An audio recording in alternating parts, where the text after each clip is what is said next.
and orders not to possess firearms. What do these cases all have in common, Mr. Speaker? Each victim was harmed by someone who should have been behind bars. The Honourable, I hate to interrupt the Honourable Member. He will have 7 minutes and 35 seconds after question period. Statements by members, déclaration de députés. Members may want to use their earpiece. The Honourable Member for Nunavut. Inuit such as Jesse Tungilik are brilliant. Jesse posted on his social media, quote, "An increased military presence in the Arctic will mean putting Inuit women at greater risk of sexual violence. Building a highway connecting Nunavut to the south will make human trafficking and the murdered and missing Indigenous women problem worse and bring more hard drugs to our vulnerable communities. Increased marine traffic will mean more accidents and fuel spills.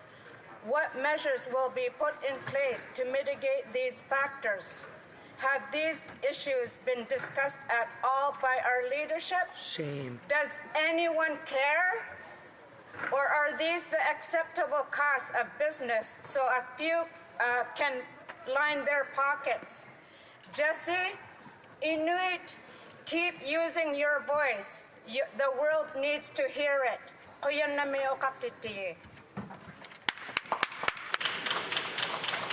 The Honourable Member for Whitby. Well, thank you, Mr. Speaker. Today I rise to recognize the incredible impact of the Canada Summer Jobs Program in my community of Whitby. This summer I had the privilege of visiting workplaces and hearing directly from youth about how these opportunities have made a real difference in their lives. Their stories were inspiring. Filled with moments of growth, confidence, and purpose, thanks to the program, young people in Whitby are stepping into meaningful roles, gaining hands-on experience, and discovering their full potential. I want to acknowledge organizations like Girls Inc. of Durham, Melly's Workplace, Arndt's Landscaping, Whitby's Yacht Club, the Reptilia Zoo, and the Whitby Marina, to name just a few. These are just a few employers that are opening their doors, nurturing talent, and creating inclusive environments where young people can thrive. Canada's Summer Jobs is more than just a program. It's about us believing in our young people and giving them chances to succeed. It's great to see all the youth having such a great summer. Thanks. The Honourable Member for Niagara South. Mr. Speaker, the Welland Canal is the lifeblood of the community of Niagara South. Connecting Lake Ontario to Lake Erie, the Welland Canal is a major economic driver for Southern Ontario, creating thousands of jobs by enabling grain, steel, critical minerals, and other aggregates to be transported across our Great Lakes. Every year, my hometown of Port Colborne celebrates our marine heritage, its rich history, and the economic importance of the canal. Unfortunately, several of the wharves along the canal have fallen into disrepair, restricting economic growth and new development. Transport Canada earmarked $20 million for repair, but the project remains dormant, with no work having been done, completed in over 2 years. Mr. Speaker, it's not enough for the government to simply make announcements and table press releases. Sooner or later, the work also needs to get done, like this one, which is shovel-ready. Conservatives will continue to hold Liberals to their commitments. My community is ready to build.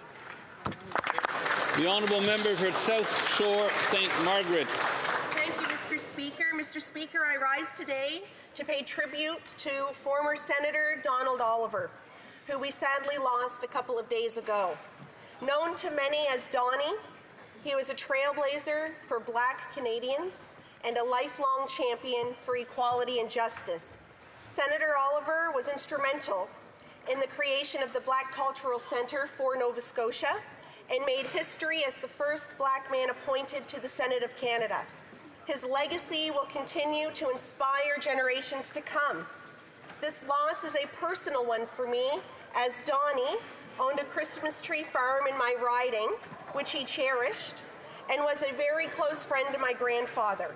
And I came to know him through his work with the South Shore Christmas tree industry, and when he used to pop by at the local hardware store where I worked as a kid. On behalf of South Shore St. Margaret's and Nova Scotia, I extend a heartfelt condolences to his family and deep gratitude for his lifetime of leadership.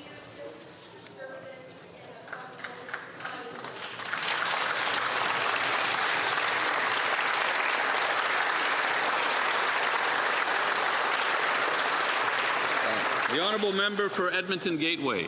Mr. Speaker, Edmonton's food bank is at a breaking point. Each month, more than 47,000 people, that's 42% increase, rely on food hampers. And behind those numbers are families and children who cannot afford groceries because liberal deficits lead to liberal inflation, which makes everything cost more. Across the country, parents are forced to choose between rent, clothing, or food for their children, and more children arrive at school hungry every day. Thankfully, our community is stepping up where this government has failed. One example of this is that the Church of Jesus Christ of Latter-day Saints have organized Edmonton's largest door-to-door food drive. On Saturday, September 27th, volunteers will be going door-to-door in many neighborhoods to collect donations. You can also donate at your local grocery store or fire station. A big thank you to all the volunteers and donors. Your hard work and generosity makes a real difference in the lives of people who need it in Edmonton. Thank you. L'honorable député. The honourable member for Saint-Léonard, Saint-Michel. After nearly 50 years of unwavering dedication, Mayor Michel Bissonnet has announced his retirement. From the time he was first elected mayor in 1978, through his decades as a member of the National Assembly of Quebec, to his return to the mayor's office in 2008, Michel has been more than a leader. He has been the heart and soul of our community. His tireless dedication, his open nature, and his deep love for Saint-Léonard touched many lives. He built not only a neighborhood, a community, but also trust, hope, and a true sense of belonging in our community. My own political career began with him. I had the honor of joining his municipal team in 2015 as a city councillor. His mentorship, passion, and commitment shaped me in ways that words cannot fully express. Thank you, Michel, from the bottom of my heart. Your legacy will live on every street, in every home, and in every heart in Saint-Léonard, and you are, as I've always called you, a political institution. The Honourable Member for Louis Saint-Laurent, Akiawenrak. Mr. Speaker, after 10 years of Liberal governance, Canadians have lost confidence in the Canada Revenue Agency, and rightfully so. Have you ever tried calling the agency about a tax issue? Only about 5% of calls are actually answered. For weeks, the CRA was unable to tell people how much they had invested in TFSAs. There are thousands of cases of phantom income. There are thousands of cases of interest payable on amounts already paid. Every day, our constituency offices receive calls from honest constituents who are tired of being treated like fraudsters when they are honest people. And the problem is not CRA employees, but rather mismanagement. One of the government's main duties is to offer quality services to Canadians. But here we are. The CRA is not respecting its own obligations. It took the minister 172 days to demand a plan. And Canadians deserve better. Coast Sea to Sky Country. Mr. Speaker, this month Whistler turns 50. What started in 1975 as a gravel road, a few cabins, and the bold dreams of pioneers like Nancy Green and Franz Wilhelmsen has grown into a world-class destination. From the first gondola at Creekside to the rivalry between Whistler and Blackcomb Mountains, and partnering with the Squamish and Lilwat Nations to host the 2010 Olympic and Paralympic Games, Whistler has always been a place of possibility. If you could ski it, if you could hike it, if you could bike it, if you could build it, you did. Today, Whistler is Canada's premier year-round tourism destination and a vibrant community where visitors' energy blends with the hearts of residents, families, workers, and volunteers who make it special. Whistler has always held a special place in my heart since I started skiing there at age 3, and I'm confident it will meet the next 50 years' challenges like climate change, housing, and reconciliation with the same spirit that made it what it is today. Happy 50th, Whistler. The Honourable Member for Similkameen, South Okanagan, West Kootenay. The Liberals' latest idea for housing, a fourth bureaucracy. The Liberal Prime Minister promised Canadians that he would double home building, promising to build 500,000 homes a year, and yet his new housing bureaucracy is only committing to 4,000 new homes. Too many people in my riding are teetering on the verge of homelessness. Our housing crisis is most evident in my hometown of Penticton, where a growing tent city at Highway 97 and Fairview has become unsafe for everyone. That tent city was not there 10 years ago. The Prime Minister promised to build homes at a record pace, and yet instead he is building more bureaucracy. Another Liberal promise, because this Prime Minister is just another Liberal. Honorable député de Drummond. The Honourable Member for Drummond.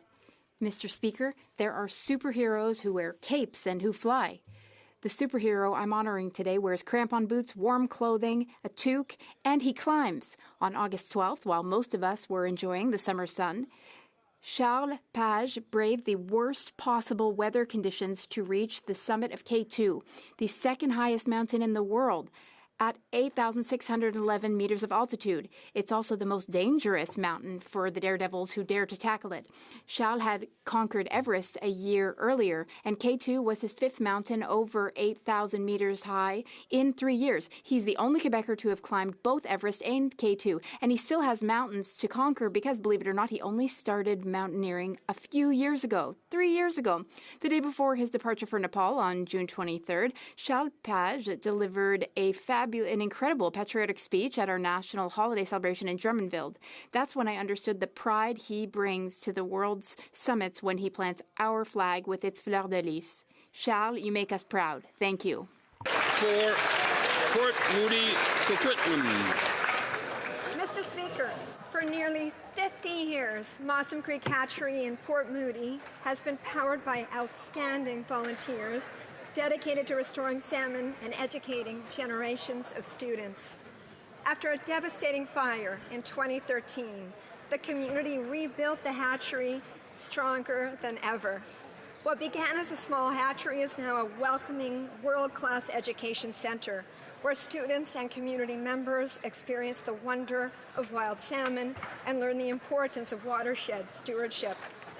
Please join me in recognizing the extraordinary volunteers whose decades of dedication have brought salmon back to Mossam Creek, and of course to President Kevin Ryan of the Society for the Burrard Inlet Marine Enhancement Society, who is here in Ottawa today. Merci beaucoup.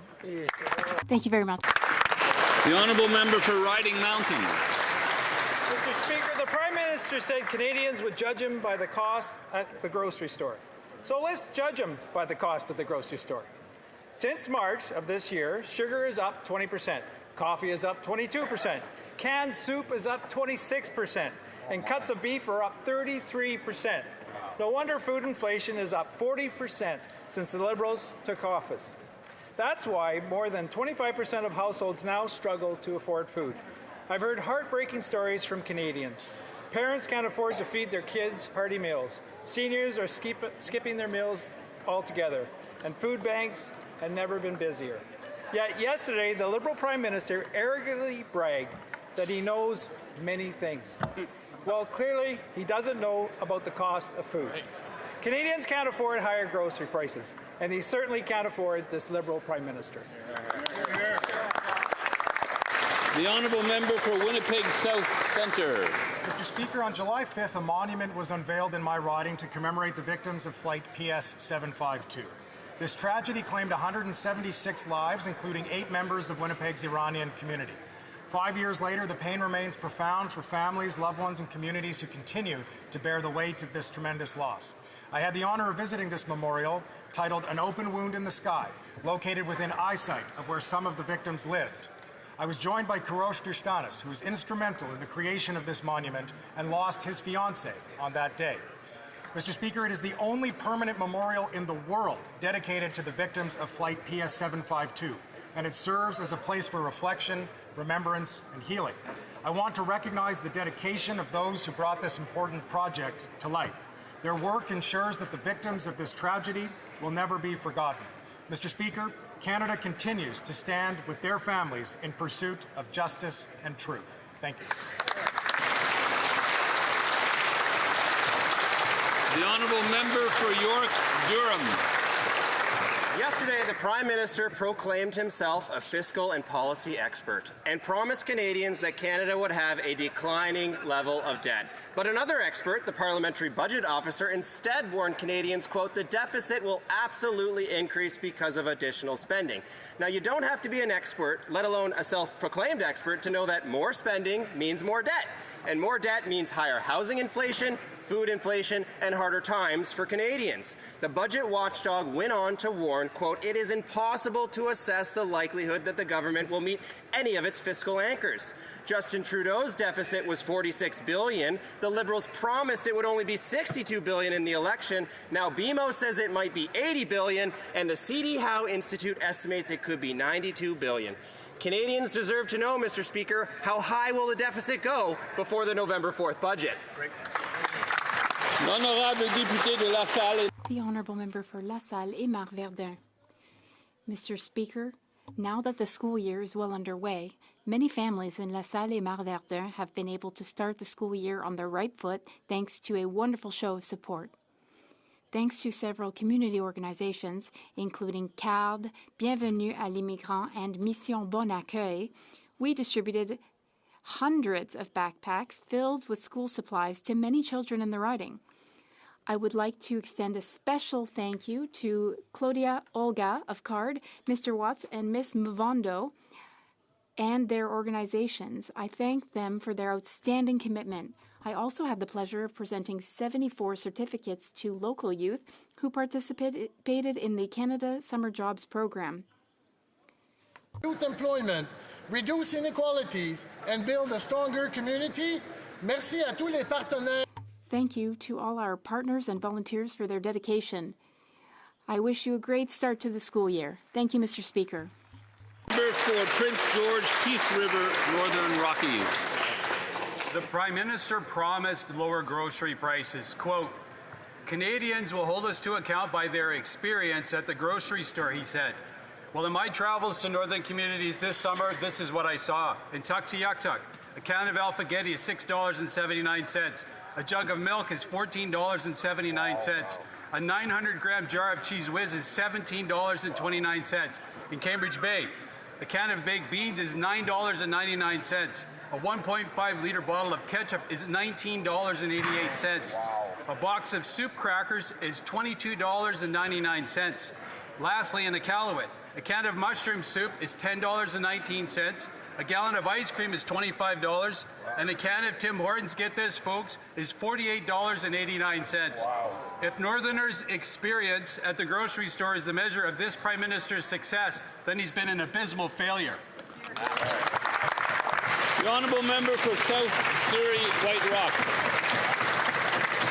Mr. Speaker, I rise today to recognize one of the many successful events held this summer in South Surrey, White Rock. It's a true privilege for our community to once again host the Canada Cup.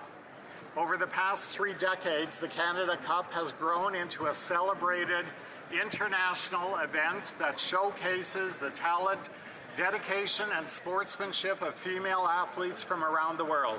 This event is a celebration of the strength, passion, and unity that define the sport of softball. We honor the players, the coaches, the volunteers who make it all possible, and the fans who bring the energy. I would like to recognize the outstanding leadership of Greg Tim and the Board of Directors. I'd also like to extend a special thanks to my colleague and friend, the Honourable Melanie Jolet, who for attending, throwing the first pitch, and proudly sharing her own connection to the sport as a former softball player. Thank you, Mr. Speaker. Oral questions, questions orales. The Honourable Leader of the Opposition.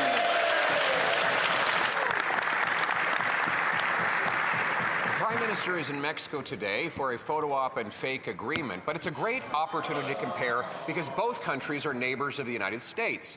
In the last quarter, Canada's economy shrunk by 1.6%, while the Mexican economy grew by 2.4%. Wow. The Canadian exports to the United States crashed by 18%, while Mexican exports to the U.S. are up 1.4%. Wow. And the Canadian unemployment rate is 3 times higher than Mexicans. Wow. Will the Prime Minister ask his Mexican friends what they're doing right that he's doing so wrong? Right. The Honourable Minister of Industry. Mr. Speaker, this Prime Minister believes in having a strong relationship with Mexico, our second biggest trading partner. That's exactly why he is in Mexico today, meeting with the President to make sure that we can have our trading relationship really on par. Now, the other thing that the Leader of the Opposition needs to understand is that we're living in a much more dangerous and complicated world with trade tensions having impacts on trading partners all around the world. We will stand up for workers, we'll stand up for our businesses, and we'll build Canada strong. The Honourable Leader of the Opposition. This is the time in the life cycle of any Liberal government when they go from making promises to making excuses. So they're blaming their collapsing economy on global tensions. But interestingly, Mexico shares the same neighbor as we do. We're both right next door to the Americas, so we can compare performance. But in the most recent quarter, the Mexican economy has actually grown by 2.4%. The Canadian economy down by 1.6%. Our unemployment is three times what theirs is. Why? The Honourable Minister of Industry. Mr. Speaker, what is shocking from the Leader of the Opposition comments is always talking down Canadian workers, Canadian businesses, the Canadian economy. You know what? Good news is the Bank of Canada yesterday reduced rates. We should all be celebrating that. This is good news, Mr. Speaker. And we will be there for businesses in the tariff sectors, including aluminum, steel, auto, copper, and all the other sectors, because we know that these workers are important, these businesses are important, and we have a plan to build Canada strong. The Honourable Leader of the Opposition. We support workers, and particularly the 86 million workers who have lost their jobs because of Liberal policies who are collapsing our economy. Question. Mexico has grown its economy by 2.4%, while Canada has seen a shrinking of 1.6%. Mexican imports to the U.S. have gone up, where ours have lost, gone down by 18%, and their unemployment is 3 times lower than ours. Why? The Honourable Minister of Industry. Clearly, the Leader of the Opposition doesn't know what he's talking about. Because when we look at the Canadian economy right now, interest rates are down. The Bank of Canada has announced 2.5% for its key rate. It's good news for all those who have homes or are on the point of buying one. Right now, we know we have to work with Mexico and also the U.S., but our strategy is not only to build strong Canada, but also to look to other trade partners in Europe and Asia, and also in Mexico, of course, as well, to grow our economy. The Honourable Leader of the Opposition. We've had a free trade agreement with Mexico for almost 3 decades. So the Prime Minister is going for nothing more than a photo op, another fake engagement. Just like the Minister talks about interest rates, the Bank of Canada said the reason they're cutting rates while inflation is rising is because our economy is collapsing. They promised the fastest growing economy in the G7. They've delivered the fastest shrinking economy in the G7. They promised more home building. It's falling by 13%. They promised to spend less. Their deficit spending is 100% more. You know, talk is cheap, but why is it so expensive when this Prime Minister does it? The Honourable Minister of Industry. We know that the Leader of the Opposition believes in isolationism, which is basically that Canada is by itself in the world. We believe that we need to engage in the world. We need to make sure that Canada is working with trading partners from Mexico, from Europe to Asia, and that is why the Prime Minister will continue to travel to make sure to engage with leaders of this in the world, because we believe that it is the way to build a strong economy at home, save and protect jobs, create new ones, attract foreign direct investments, and ultimately to make sure that Canada's voice of peace and multilateralism is heard in the world. The Honourable Leader of the Opposition. Mr. Speaker, we've had free trade agreements with all of those countries and regions for over a decade. And yet the Prime Minister is busy, looking busy, flying around, grip and grin, pretending to do a lot while doing very little. But he could make use of all of that expensive travel by asking all of those other places why their economy is so much stronger than the one that he now leads. He's got, under his leadership, the second highest unemployment in the G7, the worst economic growth in the G7, the worst household debt in the G7, and the worst household debt and housing costs in the G7. Why is it that when he promises to be the first, he's the worst?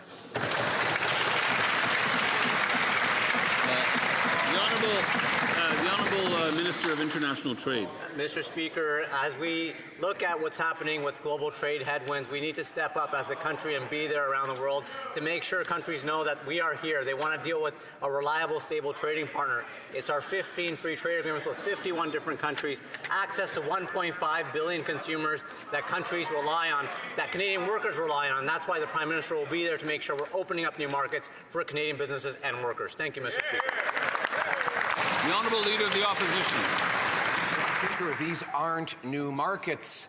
The member might have been asleep. Actually, he seems like a very young man. Maybe he wasn't born when Brian Mulroney negotiated NAFTA with the Mexicans.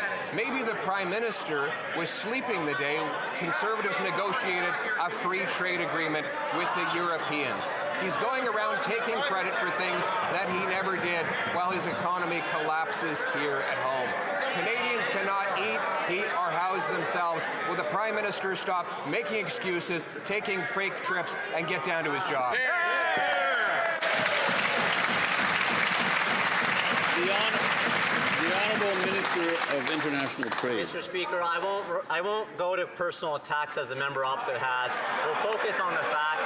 There's people watching in the gallery. I think it's very important to note that Canada and Mexico share over 30 years of strong friendship and economic partnerships rooted in trust and trade and mutual respect. In fact, Canadian direct investment in Mexico was over $45 billion in 2024. The Prime Minister will be meeting with President Sheinbaum to defend our industries and grow our economies, Mr. Speaker. Canada is committed to CUSMA, and we're actively collaborating with Mexico, and that's why the Prime Minister is there to make sure.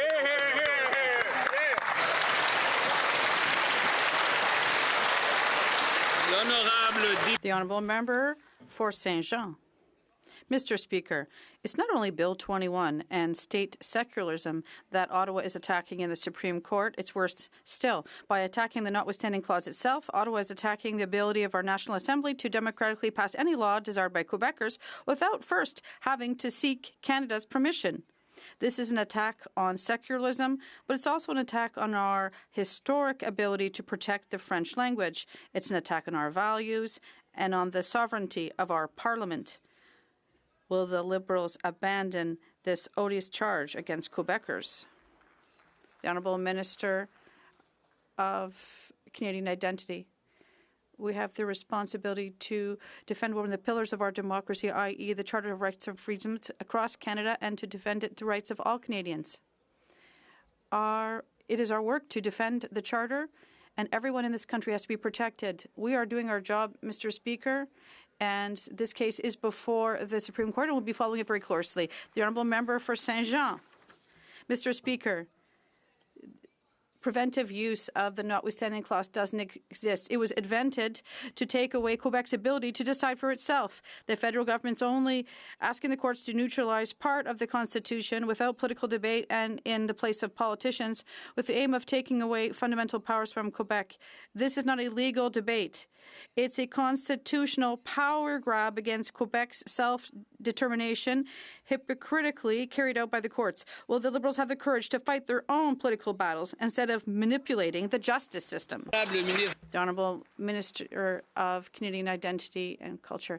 Mr. Speaker, my colleague knows full well that the government is going to the Supreme Court, but this won't prevent any province or territory to continue to use the notwithstanding clause. This is very clear. She knows this, and I'd be pleased if there are issues to organize a presentation through the Department of Justice, but we're here to protect the rights of Canadians. Thank you.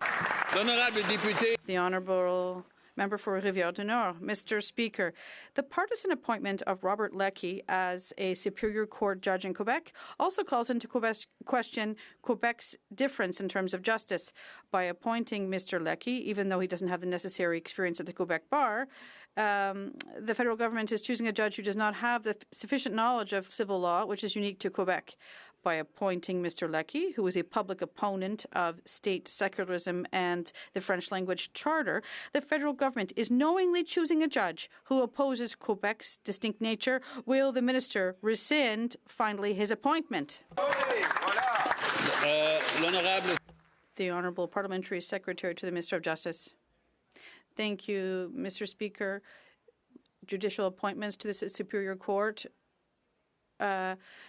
is the federal government's area of expertise, and Quebec participates in this discussion. We do so in good faith and arrive in agreement.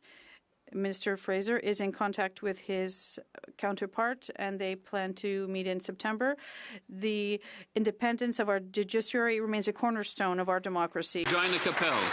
After 10 years of passing catch-and-release laws that let dangerous offenders free just hours after getting arrested, the Liberals are still obstructing efforts to undo these laws. They voted down our motion, shut down Parliament, called a snap election, went on summer holidays, and still haven't even started the process to fix what they've broken. So Conservatives will do it for them. Our plan will end catch and release and give 10-year jail sentences to anyone convicted of 3 serious offences. We could pass these laws today. When will the Liberals stop obstructing Parliament and pass the Conservative 3 strikes you're out law? The Honourable Minister of Public Safety. Mr. Speaker, on April the 28th, Canadians gave this government a mandate to govern this country and to bring forward new legislation that will ensure that our streets are safer. The 3 strikes and you're out laws don't work, Mr. Speaker. We know that evidence-based decision-making tells us that 3 strikes you're out is a complete failure in the United States. It's been a failure in every single jurisdiction where that's been applied. We will make smart criminal justice reform, Mr. Speaker. We'll ensure that bail is strengthened to ensure that repeat violent offenders are off our streets. The Honourable Member for Regina Capel. That's the best they can do. One day they might get around to doing it. The evidence is in. Their plan is what caused the crime and chaos that is plaguing our communities. They deliberately changed laws to let thousands of dangerous and repeat offenders back on the street. Now they're admitting that they were wrong, but they're obstructing any efforts to fix the problem. Thousands of Canadians' lives have been shattered, and too many Canadians have paid with their lives for Liberal mistakes. So if they won't stop obstructing Conservative plans to fix what they broke, will they at least look the families of those victims in the eye and just say sorry? The Honourable Secretary of State for Combating Crime. Mr. Speaker, the Conservative leader always wants to bring U.S.-style politics to Canada. That's right. Let me be clear, Mr. Speaker. This didn't work in the U.S., and many of the states are already repealing that law. We're focused on real, practical, proven solutions that are constitutional and will keep criminals behind bars. The Honourable Member for Kamloops, Thompson-Nicola. 157 kilograms. The amount of cocaine that was recently seized by Alberta police. Mr. Speaker, this type of drug is often laced with fentanyl and carfentanil and goes on to kill thousands. The reality is that there's a lack of disincentive for drug dealers not to do this because of soft on crime policies by these Liberals. So the question is this: when will they stop obstructing and start repealing their soft on crime agenda? Hear, hear. The Honourable Minister of Public Safety. Mr. Speaker, let me take this opportunity to thank law enforcement for their diligent and hard work in ensuring that drugs are off our street. If this member is serious about protecting our borders, Mr. Speaker, he will support us in passing the Strong Borders Act, Bill C-2.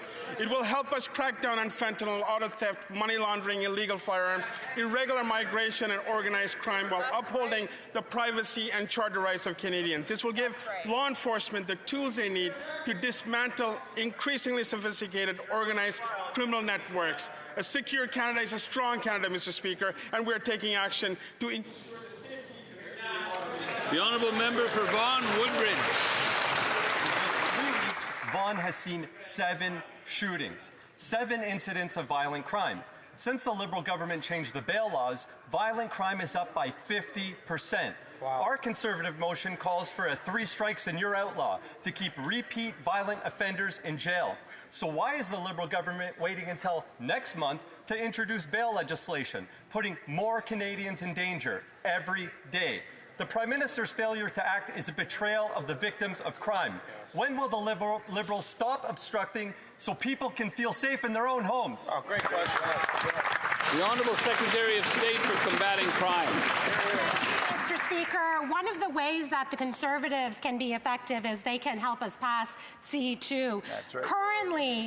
Currently, all mail couriers like UPS, FedEx, Purolator, they can all be checked for drugs.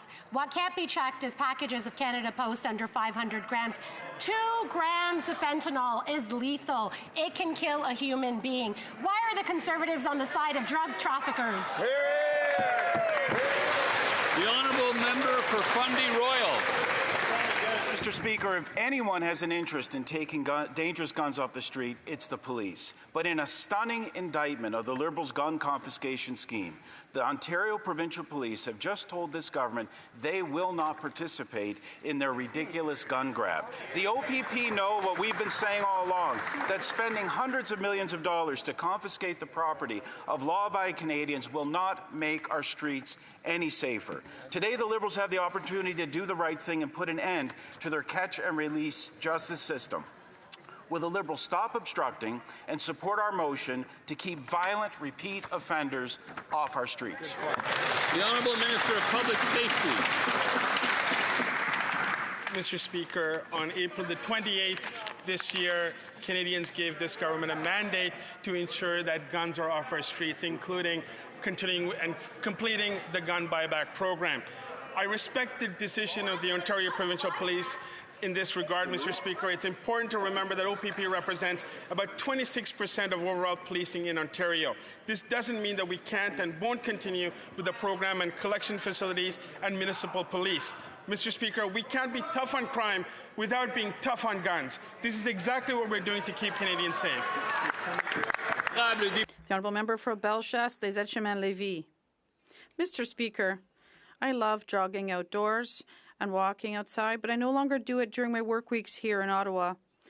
I no longer go out alone after dinner because I'm afraid, because I've been called out, shouted at, and denigrated because I'm a woman. There's also intimate partner violence, which is hidden and underreported. We need to stop looking the other way. We are introducing C225, which would protect women from intimate partner violence, as well as a motion calling for a 3 strikes law. Will the Liberals support us? The Honourable Parliamentary Secretary to the Minister of Justice. Mr. Speaker, we are working hard to put forth legislation shortly. The Minister of Justice started committed to this chamber to table a bill this fall, and we know that community safety is not just a slogan, it is our responsibility. While we are want to achieve tangible results, the opposition is just using slogans and fears. Canadians deserve better and want to feel safe in their own communities, and we are going to take action. Thank you, Mr. Speaker. The Honourable Member for Bellechasse, Les Etchemins-Lévis. As a woman, I am disappointed to hear that. Women are constantly on high alert. Behind closed doors, the situation is troubling. Intimate partner violence is the most common form of violence against women. Our colleague from Kamloops, Thompson Nicola, tabled this morning Bill C225. It would protect women who have no voice. Can we count on the Liberals to adopt this bill quickly? Yes or no? The Honourable Parliamentary Secretary to the Minister of Justice. Mr. Speaker, I understand my colleague when she talks about how hard it is to walk in the street. I know this as well. However, This is not the proposal that we saw today that will help increase safety in our streets. We're talking about logical legislation with all levels of government for our securities that will allow us to give us a collective solution. And therefore, it is by adopting Bill C2 that we will be able to do something together for women in Canada. The honourable member for Repentigny. Mr. Speaker, a report by the Climate Institute confirms that Canada will not meet its 2030 greenhouse gas reduction targets. This is because of the Liberals. By abandoning climate policies such as the carbon tax and encouraging increased oil production from the oil sands, the Liberals are undermining their own targets, according to experts. And what's more alarming is that the Prime Minister did not reiterate his commitment to the 2030 targets. Will Canada meet them, yes or no? The Honourable Minister of the Environment and Climate Change. Mr. Speaker, I'm really happy that the Bloc member shares my interest in protecting the environment and to fight against climate change. We've always said this would be hard to do, but we're ready to put the work in. But if he really wants to know, on the other side, the Conservative Party, they love GHG emissions, and if they want to work, they need to work with our government to do the work to fight against climate change. The honourable member for Repentigny. Mr. Speaker, the Liberals are giving up the fight against climate change to sell more oil and gas.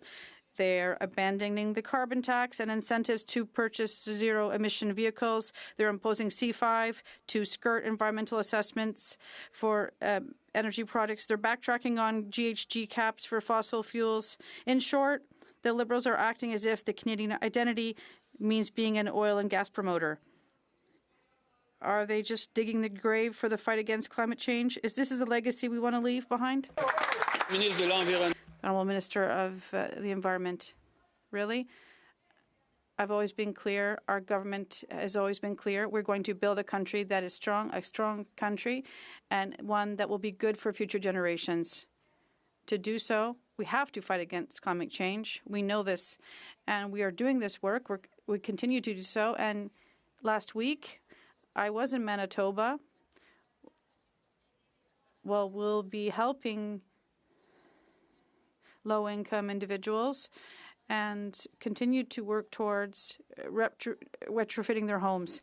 So we are working with the provinces, and we're going to continue to do so. Member for Elgin, St. Thomas, London South.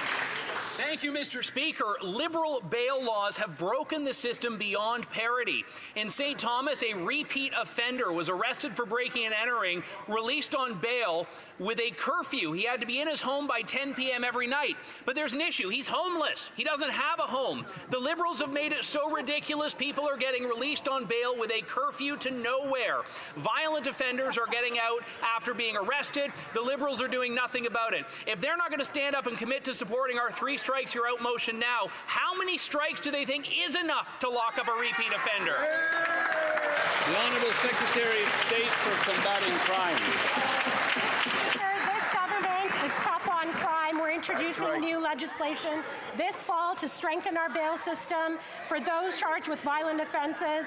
Through our Stronger Borders Act C2, we're cracking down on organized crime, auto theft, fentanyl, and human traffickers, and securing our borders. We're listening to Canadian law enforcement agencies, and we are going to ensure that we put forward measures that keep Canadians safe. Hear, hear. Great job. The honourable member for Oxford. Mr. Speaker, soft on crime, Liberal laws are hard on Canadians and our communities. Just yesterday, Halton Region passed a unanimous motion demanding action from the Liberals on repeat violent offenders now, not in October, not next year. After a decade of Liberal catch-and-release laws that have allowed criminals to terrorize our communities, they're now obstructing conservative jail, not bail laws that will lock up our criminals. How many lives have to be lost before the Liberals finally wake up and get out of the way?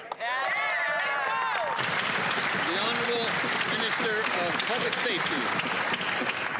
Mr. Speaker, slogans are not going to resolve crime on our streets. What's important for us is that we bring forward legislation to address the issues around serious violent offenders as well as bail reform. That's exactly what the Minister of Justice is doing. He's been consulting with Canadians across Canada. I've been able to meet with a number of police chiefs as well as police unions to talk about smart criminal justice reform. That's exactly what we'll be doing, Mr. Speaker. The Honourable Member for Charlebourg-Haut-Saint-Charles. Mr. Speaker, Liberal policies on house arrest are irresponsible, and they've allowed reoffending to go up by 55% since 2015 with violent crime. And there's a constant increase in this problem. Conservatives are proposing a 3 strikes and you're out law and no possible parole for or conditional release for violent offenders. Will the Liberals support our motion? The Honourable Minister. The Honourable Parliamentary Secretary to the Minister of Justice. Mr. Speaker, we work in close cooperation with the provinces and territories in order to overhaul the parole system or the bail system. We are giving prosecutors more effective tools to keep violent offenders off our streets, including where there is organized or violent crime, home invasions, and human trafficking also. This government is attempting to improve public safety and restore confidence in our justice system. The Honourable Member for Hastings, Lennox and Addington, Tyendinaga. The Prime Minister was elected on the promise that he was the only one that could deliver a trade deal with the United States.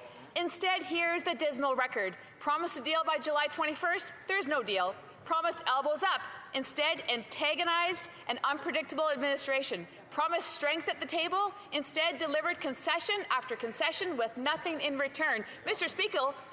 Speaker, meanwhile in Mexico, they got a deal. Their exports to the U.S. went up 1.4% last quarter, while ours dropped 18%. Mr. Speaker, what has Mexico done so right that this Prime Minister has done so wrong? The Honourable Minister of Industry. We have the best deal on earth right now when it comes to exporting. Now we know, because 85% of all our products being sent to the U.S. are without any tariffs. Now we know also that we need to be there for the businesses and the workers in the sectors that are now tariffed.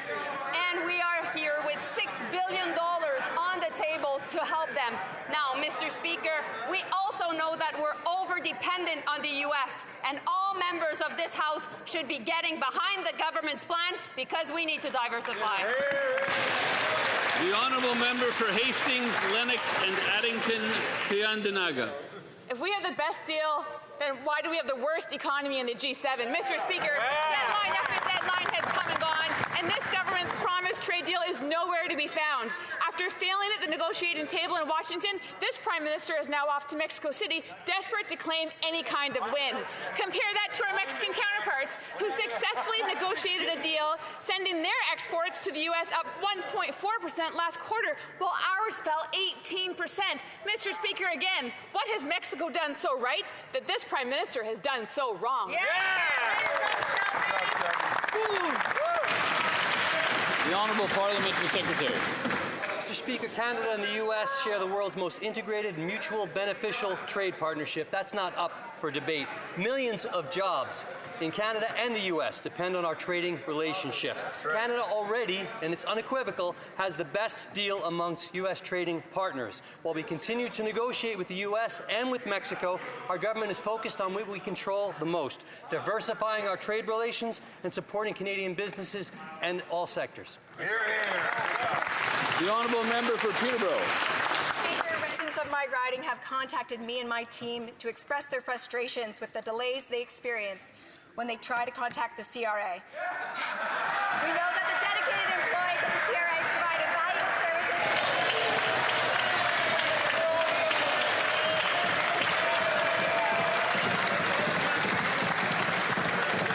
Sorry,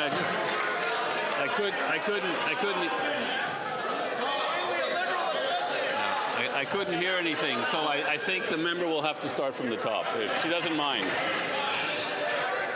From the top, please.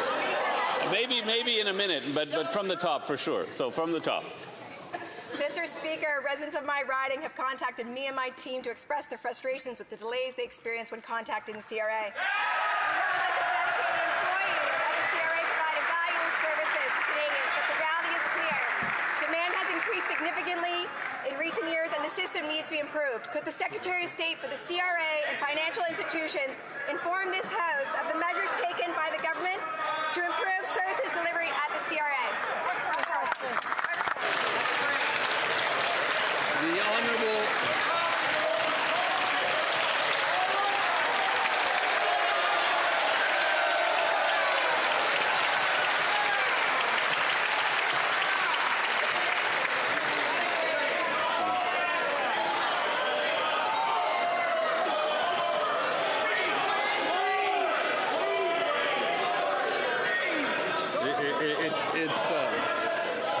It's nice to see such unity in the House.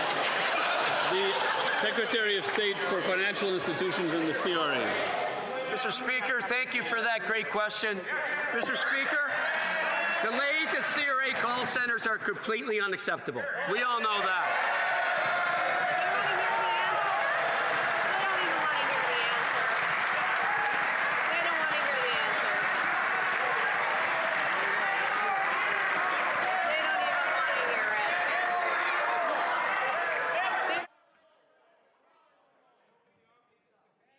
Honourable member may continue. First, that's my first standing ovation. Thank you. But seriously,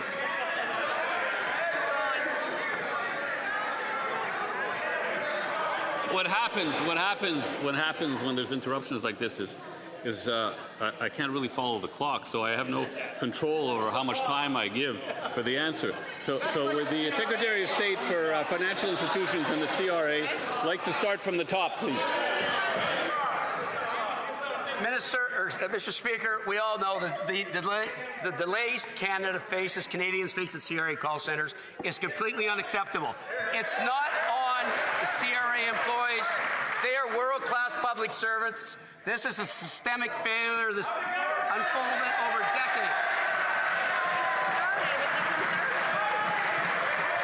We've implemented a 100-day plan to improve service and access and eliminate.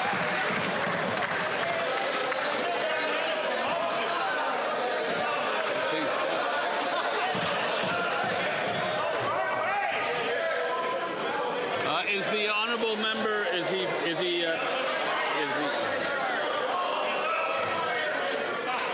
honourable member? Did the honourable member finish his answer?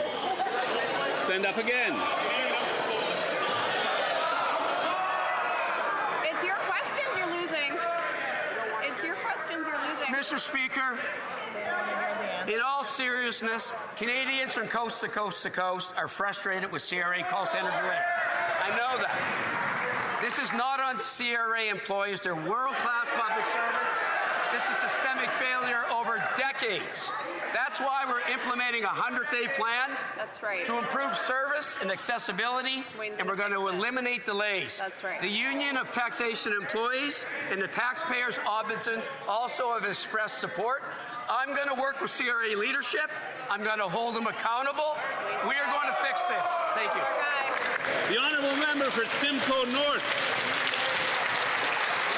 The plan is to pile on debt, but to obscure that picture with accounting changes. But now the Parliamentary Budget Officer is warning against making these changes, saying that if the government obscures its own books, it will, in the PBO's words, bet your boots will be paying more for debt. Wow. So will the Finance Minister agree that doubling the size of the deficit puts Canada's credit rating at risk, but it exposes taxpayers and households to higher borrowing costs and higher interest rates? A minute. Here we go. A minute. Oh, you got The Honourable Parliamentary Secretary to the Minister of Finance. Well, unlike the member opposite, we respect the work of the PBO and the independence of the institutions that make our democracy so great in this country. Our government is focused on delivering generational investments in the upcoming federal budget, which the minister announced will be on November 4th. This is good news for Canadians. A budget is coming that will ensure Canadians that we have a prosperous future. We're building Canada strong. The opposition members should get on board. The Honourable Member for Edmonton West. This tired, old Liberal government has doubled the deficit and has abandoned any fiscal anchors it once had, putting Canada's AAA credit rating at risk. The Parliamentary Budget Officer warns that rating agencies are not going to tolerate Liberal accounting tricks, and that if they even have a sniff of a change of a budget presentation, Canadians will be paying higher interest rates immediately. Why is this government playing political games with the budget and risking higher costs for all Canadians? The Honourable Parliamentary Secretary to the Minister of Finance. I think Canadians are getting tired of the Conservative Chicken Little routine. We know this week we had great news that inflation is at 1.9%, which is actually within the band that the Bank of Canada's target range. That's good news for Canadians because the Bank of Canada dropped interest rates this week by 0.25%. That means more money in the pockets of Canadians. That means Canadians save more on their mortgages this week compared to last. That's the bottom line, Mr. Speaker. The Honourable Member for Newmarket Aurora. The Prime Minister promised more jobs, but the only thing that's booming is unemployment. EIUs among women aged 25 to 54 is up 12% in just 1 month. And overall, EI claims are up nearly 13% year over year. Yet another Liberal broken promise. In Newmarket, I met a mother. She cannot find a stable job. She worries about feeding her 3 kids and paying her rent, and that worry follows her every hour of the day. When will this Liberal government face the damage it has done and apologize to Canadian women for the hardship their policies have caused? The Honourable Minister of Jobs and Family. You know what, Mr. Speaker? 4 months ago, Canadians chose to invest in themselves. They chose a government who saw the promise and potential in creating great jobs across this country, in investing in major projects and infrastructure, in ensuring that people had the skills they needed as our economies change and technology changes jobs. Mr. Speaker, they knew on this side, a Liberal government would protect them and their families now and into the future, and they knew they risked all of that with the cuts that Conservatives propose. Honourable Member for Sherwood Park, Fort Saskatchewan. Mr. Speaker, that was truly a striking answer from the minister. My colleague pointed out that EI claims have gone up by 12% among women in that age group in just 1 month. And the minister's response? At least we have jobs. At least the Liberals are still here. Mr. Speaker, they should think less about themselves and their own jobs and more about women and people of all ages who have been negatively affected by their policies. The Parliamentary Budget Officer said the labour market sucks, wages are not going up. They are presiding over an employment disaster. When will they reverse course? The Honourable Minister of Jobs and Family. Mr. Speaker, take it from a Conservative to try to torque the words that I clearly did not say. In fact, what I said was that Canadians chose a government that would invest in them, that would adjust our EI measures to reflect a changing economy so that people could access EI where previously they couldn't, where people could keep more of their earnings if they were separated from their job, where people would have longer weeks in case of a collapse of their industry. Mr. Speaker, we know that there are sectors struggling through increased tariff action, and we have not stopped. We have not stopped to protect Canadian families. That's what they... The Honourable Member for Sherwood Park, Fort Saskatchewan. Mr. Speaker, the minister is so busy congratulating herself that she hasn't taken... From the top, please. The Honourable Member for Sherwood Park, Fort Saskatchewan. Mr. Speaker, the minister is so busy congratulating herself for I don't know what that she hasn't actually listened to the numbers that we heard from Statistics Canada today. The situation is truly dire when it comes to unemployment. 12% increase for women 25 to 54 in 1 month alone. 23% increase year over year. Unemployment has been going up steadily for 3 years. Youth unemployment is at recession levels. We have the worst youth employment numbers in over 25 years. Mr. Speaker, this isn't the time for self-congratulation. This is the time to change the policy. The Honourable Minister of Jobs and Family. Mr. Speaker, I'm congratulating Canadians because Canadians chose a government that knew when things were tough that government would protect them. What did we do, Mr. Speaker? Even before the election and enhanced after, we made sure that if a Canadian's job was threatened through unfair tariff action, they would be protected. And they knew that Conservatives would not take care of them in these economically challenging times. They knew they couldn't count on Conservatives. Why, Mr. Speaker? Because every time Conservatives had a chance to stand up for Canadians, they voted against them. Wow. The Honourable Member for Hamilton East, Stony Creek. Food inflation is up 70% since the Liberals took office. Groceries are up 3.5%. That's 70% above inflation target. Beef up 33%. Canned soup up 26%. Grapes up 24%. The Prime Minister said Canadians would judge him by the cost at the grocery stores. The new report from Food Banks Canada gives Canada a failing grade on food insecurity. He has failed. Does the self-proclaimed great economist Prime Minister think that long lines at the food banks are good for our economy? The Honourable Secretary of State for Sport. Mr. Speaker, Food Banks Canada conducts important research, and they also make very important recommendations for governments. They say that we should strengthen the social safety net to support Canadians facing affordability challenges. So we're doing that with dental care, with the middle-class tax cut, with Build Canada Homes, with $10 a day childcare. Those things are making a difference in Canadians' lives, and the Conservatives voted against every single one of those measures. Are the Conservatives content to just keep pointing fingers, or are they going to make some recommendations? Maybe read the report from the experts, like food bankers across the country, serving Canadians. The Honourable Member for Hamilton East, Stony Creek. Nicole from the Stony Creek Food Bank informed my office that 1 in 4 households need to visit a food bank. 1 in 3 individuals walking in are children. They were serving 30 to 40 families per day before the summer, now 55 to 65 per day. That's up 71% since spring. Quote, Christmas season demand without Christmas-level donations. Canadians were promised food prices would decrease, but they've gone up. Would the Prime Minister please explain to the good people of Stony Creek why this promise was broken? The Honourable Secretary of State for Sport.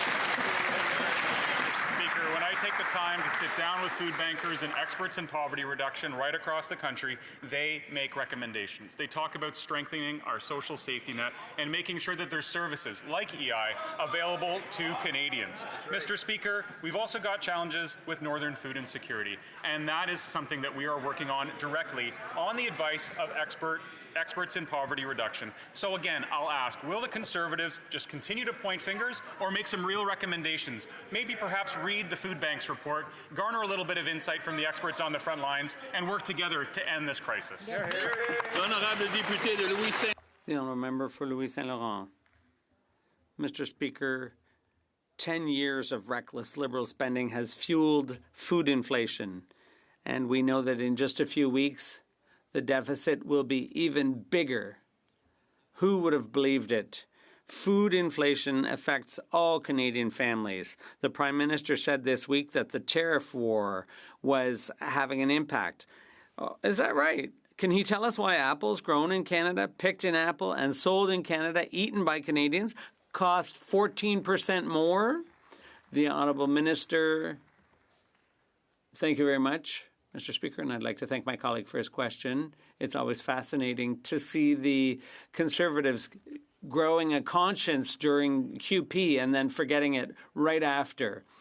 The trade war is having a huge impact on food inflation, but when it's time to vote for children or for housing, they vote against it. When we do things to put breakfasts in schools and early child care centers, this is what fascinates me. They always vote against it.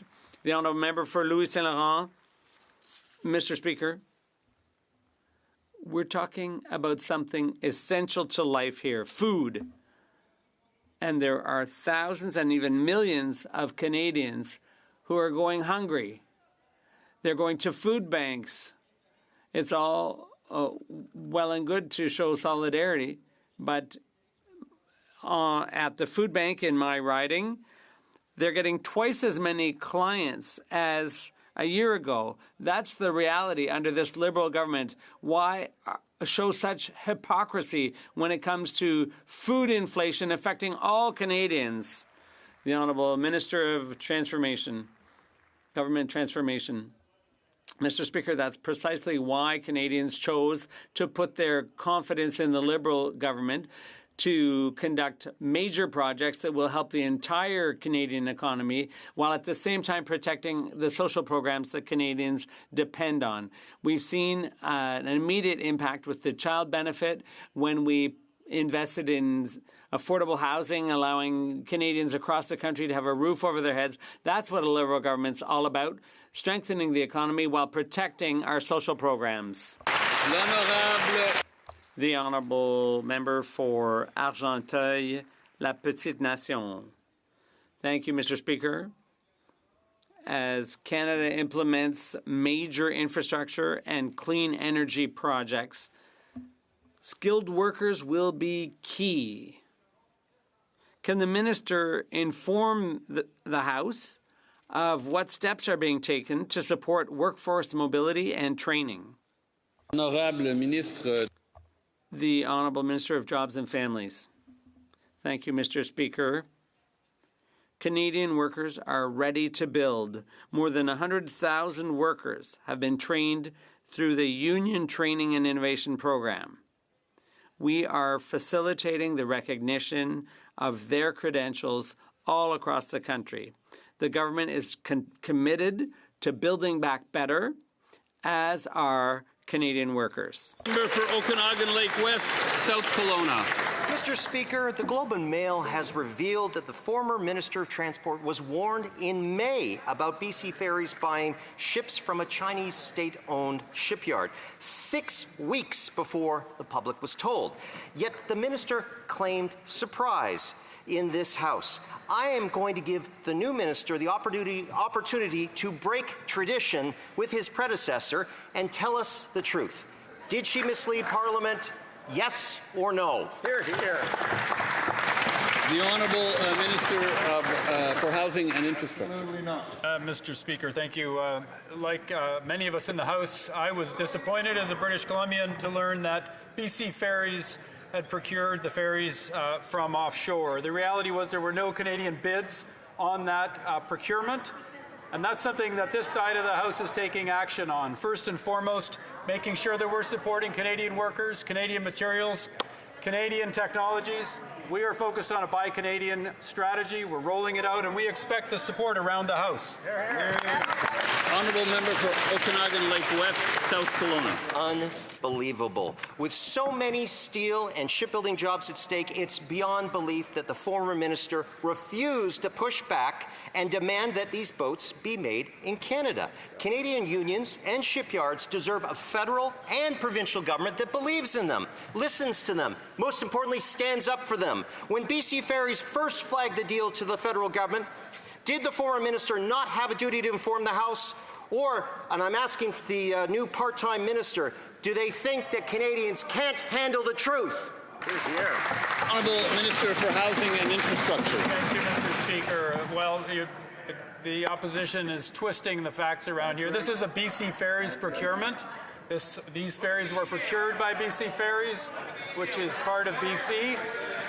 It's important to distinguish between levels of government and arm's length from government, independent decisions that were made by BC Ferries. Of course, we're all disappointed with the decision because we want to invest in Canadian jobs. We want to invest in in the Canadian shipbuilding industry, and we're ramping up the initiative to build Canadian ships. Honourable member for Haldimand Norfolk.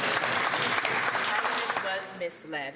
New emails show that BC Ferries warned the former Minister of Transport's officials 6 weeks before announcing that the ferries would be built in China. Yet, the minister stood in this House of Commons and claimed that she was blindsided. At the same time, her staff was working with the Prime Minister's office on how to spin this billion-dollar deal. Canadians just want to know the truth. Why did the Liberals ship Canadian tax dollars and jobs straight to China? The Honourable Minister for Housing and Infrastructure. Again, I don't know why this is so confusing for the members opposite. This is a BC Ferries procurement. BC Ferries makes decisions about where they buy their ships, and that decision rests with those at BC Ferries. Mr. Speaker, we can do our part to invest in Canadian jobs, Canadian workers. We are focused on a Buy Canada strategy, and we will deliver for Canadian workers. Member for Davenport. Mr. Speaker, I'm proud to represent the people of Davenport, many of whom trace their Canadian story to Brazil and across South America. This summer, I hosted a roundtable with Brazilian Canadian business leaders and organizations to discuss the opportunities for growth in these emerging markets. I want to thank the Brazil-Canada Chamber of Commerce and the Minister of International Trade for participating in this discussion ahead of his visit to Brazil and Colombia. Could the Minister update this House on how the government plans to diversify Canada's trade relationships? Good question. Thank you. Minister of International Trade. Member from Davenport for her efforts in bringing together the Canadian-Brazilian business community. It is those insights that I took to Brazil a few weeks ago as we announced the launch of Canada-Mercosur discussions, a trading bloc consisting of over 250 million potential consumers that want to buy more Canadian products. This is just one of the many initiatives that our government is taking to get world-class Canadian products to new markets around the world. Thank you, Mr. Speaker. Honourable member for York Centre. This year, the Liberals will pay $300 million for the mayhem in Toronto's homeless shelters. Toronto's shelters now hand out needles and drug accessories to anyone who walks in. The shelters now turn into injection sites, bringing more crime and chaos to the streets of Toronto.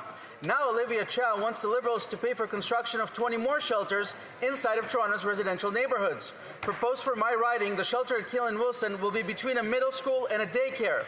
Torontonians don't want shelters that function like drug dens close to our schools and playgrounds. Will the Liberals say no to Olivia Chow's shelters, or will they pay for their construction to have Toronto's children picking up used needles? Honourable Minister for Housing and Infrastructure.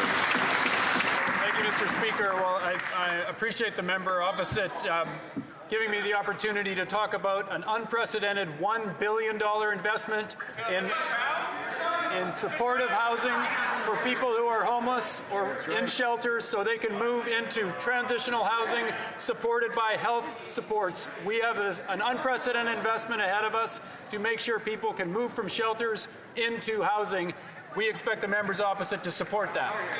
The Honourable Member for Edmonton Strathcona. Mr. Speaker, postal workers are the backbone of our communities. They deliver prescriptions, they deliver checks, they deliver vital communications. They could expand services as well to include things like postal banking and seniors check-ins. Yet instead of supporting the workers, instead of allowing them to bargain, the Liberal government has chosen to fight with over 65,000 workers. They've used Section 107 to suspend postal workers' legal rights to strike. Why is the government siding with Canada Post instead of standing up for fair wages, safe workplaces, and a stronger... L'honorable ministre de la Transformation. The Honourable Minister of Government Transformation. Thank you very much, Mr. Speaker. Canada Post is a vital national institution for this country. They provide service to many remote and rural communities, and I commend the workers on their work. It's been 158 years that Canada Post has been doing their good work, and I hope both parties will reach an agreement. Thank you, Mr. Speaker. Honourable Member for Nunavut. The high cost of groceries makes life in the harsh Arctic more difficult. The discontinuation of the ICFI Hamlet Food Voucher Program hit Nunavut hard People often ask for donations just to feed their family. Shame. This is a direct result of chronic underinvestment in Nunavut by both Liberals and Conservatives. I have written to the Minister of Indigenous Services. Will she respond with much-needed investments? Shame. The Honourable Minister for Northern and Arctic Affairs. Mr. Speaker, our new government is making life more affordable in the North through practical action that reaches families, strengthens communities, and reflects Northerners and what they've told us. We're supporting Indigenous-led housing solutions and building more homes right across the 3 territories in Inuit Nunangat. We're making sure that 14,500 families can afford essential food through the Canada Child Benefit. We're expanding access to traditional foods with the Harvester Support Program and improving Nutrition North so that families can put real local food on the table. Most importantly, we're listening, we're refining our approach with the guidance of Indigenous leaders and building real partnerships that deliver results.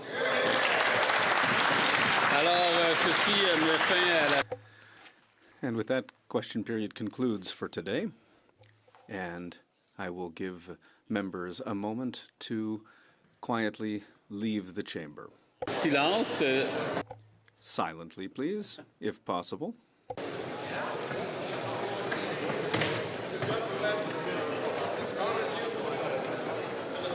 And